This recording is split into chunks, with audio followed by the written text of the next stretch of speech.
ایک حدیث مبارکہ کے اندر آتا ہے کفا بالمرء کذبا ان یحدث بکل ما سمع، کہ انسان کے جھوٹا ہونے کے لیے اتنا ہی کافی ہے کہ جو بات سنے بغیر تحقیق کے لوگوں کو بیان کرنا شروع کر دے۔ آج کل ایک واقعہ بڑا ٹرینڈ پہ ہے، بڑا سوشل میڈیا پہ چل رہا ہے، وہ ہے بلوچستان کا واقعہ۔ دیکھیں جو لڑکا لڑکی کو قتل کیا گیا، مرد عورت کو قتل کیا گیا، یہ ظلم ہے، بالکل ٹھیک ہے، یہ بات سب جانتے ہیں کہ یہ کسی کو اختیار نہیں ہے کہ وہ کسی کو ایسے قتل کرے۔ لیکن آپ کے سامنے کچھ حقائق رکھنا چاہتا ہوں کہ تصویر کے دو رخ ہوتے ہیں۔ ہم نے تصویر کے ایک رخ کو لیا، اس کو شیئر کرنا شروع کر دیا،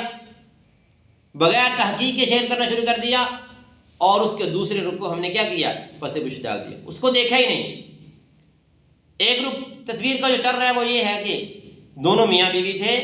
ان کو پکڑ کے ان کے قبیلے والوں نے ان کے سردار کے کہنے پہ قتل کر دیا اور بڑا ظلم کیا، 9 گولیاں ماریں گے، 7 گولیاں ماریں گے، ظلم کیا۔ ٹھیک ہے، بالکل ظلم ہے، ایک طرف اس کو رکھیں ظلم ہے، لیکن دوسری طرف حقائق جاننے کی تو کوشش کریں، اس کی حقیقت کیا ہے؟ جو قتل ہوئے ہیں وہ قتل کیوں ہوئے ہیں، ان کی وجہ کیا تھی، ان کا ظلم کیا تھا، ان کی زیادتی کیا تھی،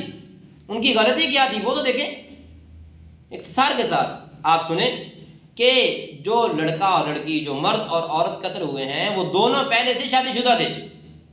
یعنی جو احسان اللہ سمالانی قبیلے کا آدمی تھا وہ پہلے سے شادی شدہ تھا، اس کے 5 بچے تھے پہلے بیوی سے، اور یہ جو عورت تھی جس کو ماہ بانو کہتے ہیں یا بانو کہتے ہیں، یہ بھی پہلے کسی کے نکاح میں تھی، اس کا نام تھا نور محمد، اور اس عورت سے بھی 5 بچے تھے، اور 2 بچے ان میں جوان تھے، 17 سال کا، 15 سال یا 16 سال کا، 12 سال، 9 سال اور 5 سال 2 سال۔ یہ 5 بچے اس عورت کے تھے اور 5 بچے اس مرد کے تھے۔ اب یہ دونوں بھاگ جاتے ہیں، پھر زن کے اندر 5-6 مہینے رہتے ہیں، پھر یہ بندہ اس پہ ظلم کرتا ہے، پھر یہ اپنے گھر والوں سے فون پہ بات کرتی ہے کہ مجھے لے جائیں، میرے ساتھ ظلم ہو رہا ہے۔ گھر والے بلا کر اس کو قبول کر لیتے ہیں، اس کا خاوند اس کو دوبارہ قبول کر لیتا ہے نور محمد،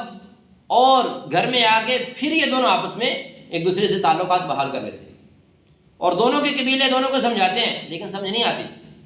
پھر دونوں ایک مرتبہ مل رہے ہوتے ہیں تو دونوں کے قبیلے دیکھ لیتے ہیں کہ یہ دونوں پھر ناجائز تعلقات بنا رہے ہیں، اور یہ بات ذہن میں رکھتے ہیں کہ دونوں شادی شدہ نہیں تھے، دونوں بغیر نکاح کے رہ رہے تھے اور 6 مہینے تک رہ رہے تھے۔